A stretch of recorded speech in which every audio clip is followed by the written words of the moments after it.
Assalamualaikum, selamat petang. Ini kita ada masuk sebiji Azia manual G-Spec 2015. Main buat tengok kereta ni, cat original, tayar cantik. Ni G-Spec. Mileage pun rendah kereta ni, best. Mari kita tengok bahagian luar dulu, kita payung.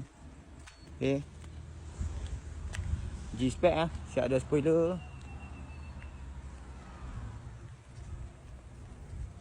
Alright, lihat. Tu menuk cat. Tengok. Ini dia bahagian dalam ya. Kereta memang kemah. Mileage pun baru 100 lebih tak silap saya. Berapa mileage dah tu? 128,000 saja. Okey. Harga pun kita nak dengan harga paling murah sekali. Abang jangan risau.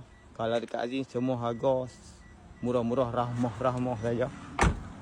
So siapa minat dengan kereta Azia ni, manual 1000cc 2015. Nak buat grab kau, nak buat runner, nak buat pergi mana kerja, minyak manjimat, A1 1000cc road tax pun RM20.